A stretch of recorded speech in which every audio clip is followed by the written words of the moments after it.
related to parental involvement. In other words, what is the rule of agreement for when I get ready to go buy me what I want? Whether you cut off, or whether you get off, right? We'll talk about it. We're going there tonight. Well, what we need is focused intervention. Two things we need. I served on the mayor's task force for student success in Nashville, Tennessee, and they were asking us what should be done to help ensure that we decrease suspension and dropout rate and increase academic performance, right? And so while I was serving on it, he didn't really, most of the people, not him directly, but many of the people didn't like some of the ideas I had. Because, big brother, I was saying to them, if you're going to lock the cat up for non-payment of child support, well, he's laying down for 180 days, but he still ain't making no difference. Right? So let's get the most out of that, right? So why don't we, if he's not a violent offender, don't have any major felony charges, why don't we sentence him to community service? Where's that going to be at? In the schools. Let him walk the halls and be a light to the same fellows that see him looking up to him anyway in the hood. Right? But give him some what? Focused, innovative training. So that he can what? Make a real difference. You know he ain't making no money, he laying up in the jail. They getting $135 a day off of it though. Our taxes is paying for his commissary, his flip-flops, and his jumpsuit. There go your money again that you ain't got no control over. Alright, so what we're talking about, parent-centered intervention. Right? Realistic and supportive interventions. Self-empowering interventions. You don't need me to tell you what you like and how to spend your money.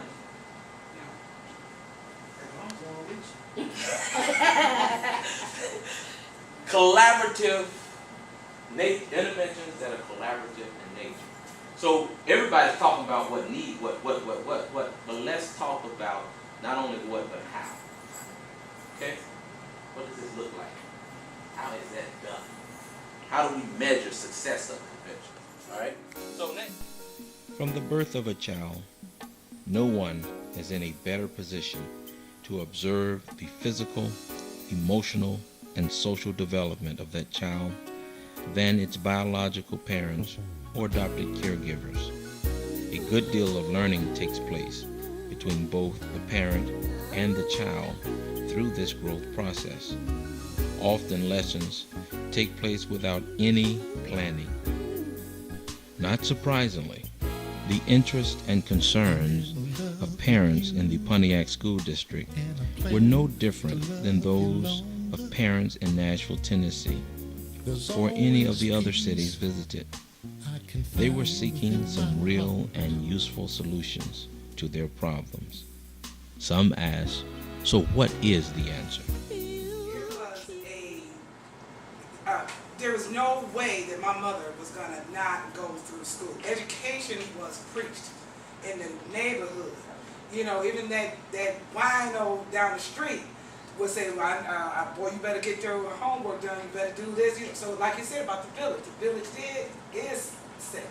But how is it that a 5th grade, 6th grade education, my mother went on to graduate from university, college. I got a college degree. Right. In the 50s. Okay, but she wasn't the only one. There's many of African Americans, not only that at least graduated from high school. Sure. Now today, 21st century, in our community around the country, over 50%, if not 50%, of African American students, the last 10 years, are not getting at least a high school diploma. You know, I mean, if I could just say a bit, and I don't mean to step over two people that had their hands up, but just to get back to the basic deal, is back when your grandmother and my grandmother was coming up, the family was the unit. That's it. Family was the business, was the village. That's the village. You know, and like you said, I mean, if I skip school, And Miss Johnson down the street see me walking when she knew I was supposed to be in school. That's right. Miss Johnson got me coming home. You know. That's right. I was gonna say, get And your. Miss Jones and anybody else, and I would go up in the groups of projects, and anybody else that saw us in that project, we was going home. That's right. You know. And so the Now that's family, love right the there. family is what's the part that's breaking down. Absolutely. You know, with younger parents, and you know, so the family is the sick piece of the village. What y'all need to do is leaders aren't there anymore. Oh, I just want to say, is there anything wrong with what happened a few years back? A young man from Chicago was MIT bound from one of the roughest schools in Chicago. The local entrepreneur of the street drugs gave him $100,000 to help him get started. There was an uproar in Washington, D.C., all over the nation.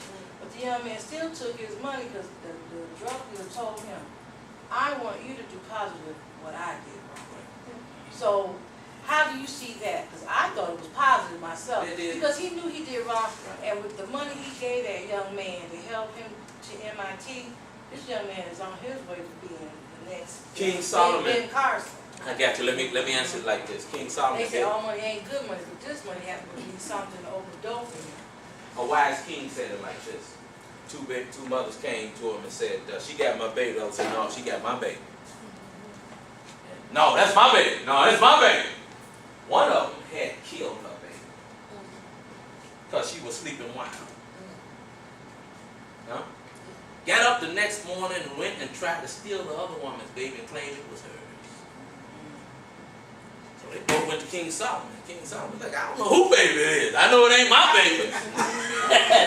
And so King Solomon said, I tell you what we're going to do, we're going to take this sword, we're going to cut this baby in half. Do you know who cried? Give it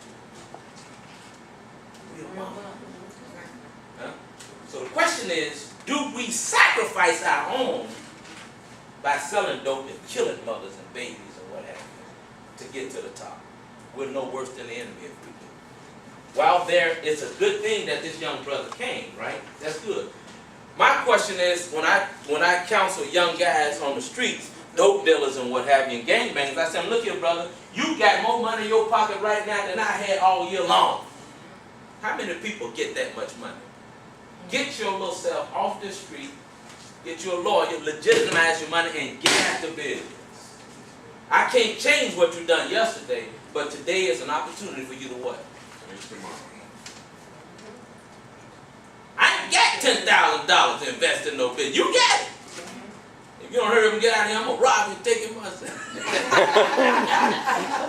No, but the deal is that you're in a position now to make a change. So I see there is room for what you're talking about. But we can't let that become the norm for us. That's the exception.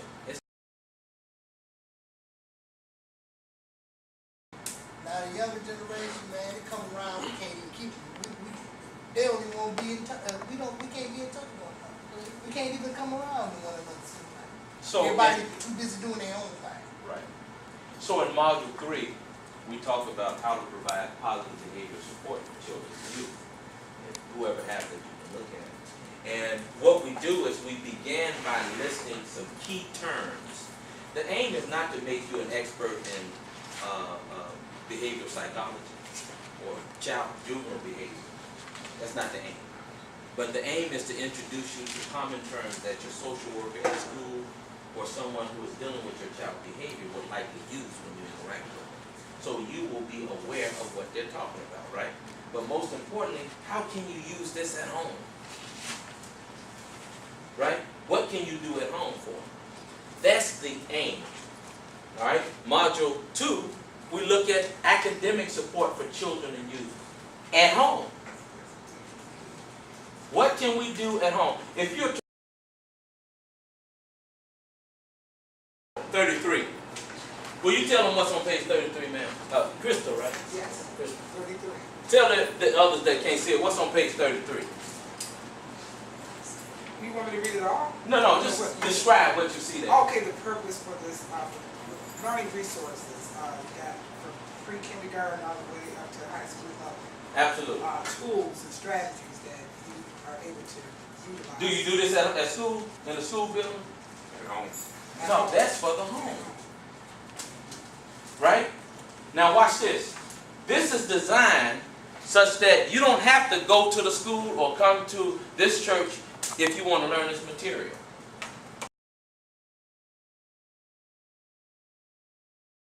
That you can do it on. Module 2 focuses on that. And again, the idea is not to give you the impression that you're going to be on the same level as a teacher. But there's some basic things you can do to reinforce instructional materials presented to your child in the classroom, right? And you can add to instructional time on task by making sure they have the basic materials that they typically find in the classroom at home. Now, Ben Carson's mother couldn't read a lick, but she knew the importance of reading.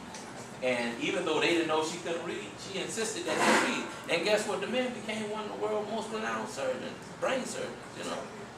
It's about you doing what you can. You don't have to be an expert in education to be an expert parent. And that's what this is designed. One can actually listen to these CDs, and there are 4 of them basically. And each one of them are, it aligns itself with each of the modules. Okay? Then there are activities at the end of the modules. The beauty of it is that in group facilitated activities, you can learn from other people's experience.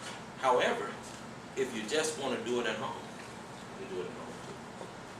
All you need is your DVD player, because there's an instructional DVD that walks you through all of it. Okay? And then there's Again, we're happy that you've tuned in to this informative show. Stay tuned for the final episode of this special series on parental involvement, building the bridge between social orientation in the home and academic instruction in schools. For more information on our parental involvement training PIT workshop, call us at 615-498-4669 or visit our website at www.bfcmissions.org. Like us on Facebook at facebook.com/BFC Missions. Don't you know?